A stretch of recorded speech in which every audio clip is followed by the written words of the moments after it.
पहले तो चौकीदार को पकड़ेगा ना कि तुम कहाँ थे, क्यों ये घटना हो गई तुम्हारे रहते हुए। यहाँ तो कुछ पता ही नहीं, कोई लड़ा ही नहीं है उनसे, किसी ने उनको रोकने की कोशिश ही कहीं नहीं की। वो आए, घटना की, आराम से चले गए। बूंद बूंद के लिए तरसेगा पाकिस्तान, एक गिलास शुद्ध पानी नहीं मिल पाएगा, खेती नष्ट हो जाएगी, बिजली नष्ट हो जाएगी, ये हो जाएगा, वो हो जाएगा।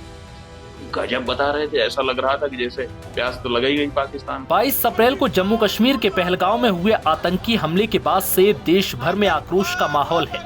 आतंकियों की इस कायराना करतूत के बाद हर कोई अपने अपने तरीके से रोष व्यक्त कर रहा है। वहीं कुछ लोगों ने सुरक्षा व्यवस्था पर सवाल खड़े किए हैं।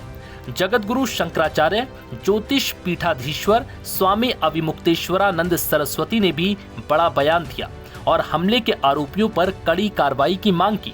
स्वामी अविमुक्तेश्वरानंद सरस्वती ने ANI से बातचीत में कहा, सबसे बड़ी समस्या ये है कि जब हमारे घर में हमने चौकीदार रखा हुआ है और हमारे घर में कोई घटना होती है तो हम सबसे पहले किसे पकड़े? सबसे पहले तो चौकीदार को ही पकड़ेंगे ना कि तुम कहाँ थे, किस लिए ऐसी घटना हुई। लेकिन यहाँ ऐसा कुछ नहीं हो रहा। सुनिए उनका ये पूरा बयान। अब तो ये स्पष्ट है कि कोई है जो भारत को चुनौती दे रहा है, कोई है पूछ पूछ करके कि हिंदू हो मार रहा है। इसका मतलब है कि कोई है जो हम हिंदुओं को चुनौती दे रहा है।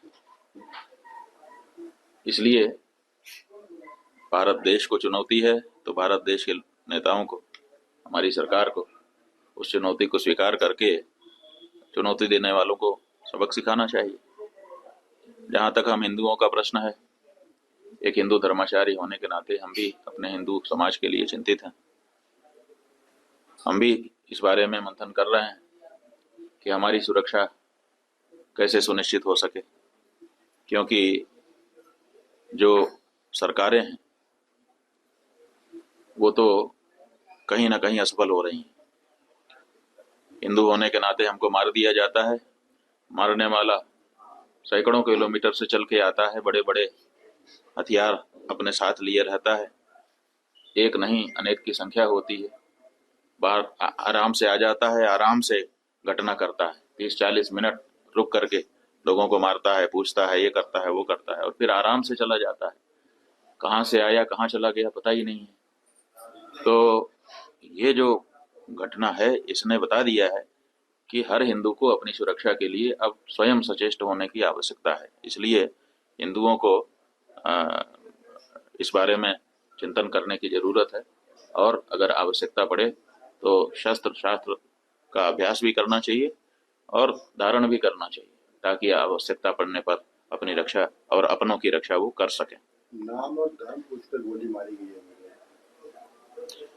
हाँ, तो वही तो स्पष्ट हो गया है कि ये हमारे विरुद्ध कार्य किया जा रहा है। सबसे समस्या ये है कि जब हमारे घर में हमने चौकीदार रखा हुआ है और हम कहीं चले गए, हमारे घर में कोई घटना होती है तो हम सबसे पहले किसको पकड़ेंगे?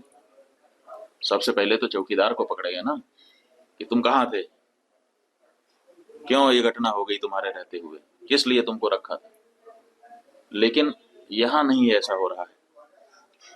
यहाँ जो है कहते तो हैं कि हम चौकीदार हैं, लेकिन चौकीदारी अगर की गई होती, हाँ चौकीदार अगर अपने काम में पक्का होता है तो उसके ऊपर आक्रमण करके उसको कोई मार दे, लेकिन फिर कहा जाता है कि इस चौकीदार ने अपना निभाया। यहाँ तो कुछ पता ही नहीं है, कोई लड़ा ही नहीं उनसे, किसी ने उनको रोकने की कोशिश ही कहीं नहीं की। वो आए, घटना की, आराम से चले गए, कहीं पर उनको कोई बाधा नहीं है। कहाँ है चौकीदार? और चौकीदार के बारे में चर्चा ही नहीं हो रही है। अब कह रहे हैं हम उनको सबक सिखा देंगे, हम ये कर देंगे, हम वो कर देंगे। पाकिस्तान की धरती से आए थे। अरे भाई, पाकिस्तान की धरती से आए थे, इतनी जल्दी कैसे पता चल गया आपको? और अगर इतनी जल्दी आपको पता चल जाता है तो घटना के पहले क्यों नहीं पता चल गया? और दूसरी बात यह है कि अगर पाकिस्तान से आए तो पाकिस्तान के खिलाफ अच्छी तगड़ी कार्रवाई करिए। आप कह रहे हैं कि हम सिंधु नदी का जल रोक देंगे। आपके पास जल को रोकने या उसको डाइवर्ट करके अपने ही यहाँ अपने ही देश में रख लेने का कोई उपाय ही नहीं है। हमने विशेषज्ञों से पूछा कि अगर हम सिंधु नदी का जल पाकिस्तान में जाने से रोकना चाहते हैं तो हमारे पास क्या व्यवस्था है। उन्होंने कहा हमारे पास कोई व्यवस्था नहीं है। अगर हम आज से शुरू करें कि ऐसी व्यवस्था हम बना ले तो पैसा कितना लगेगा वो तो अभी पूछिए ही मत। अगर पैसा पर्याप्त दे दिया जाए, पैसे के कारण एक दिन भी काम ना रुके, तब भी 20 साल लगेगा, तब हम सिंधु नदी का जल रोक पाएंगे।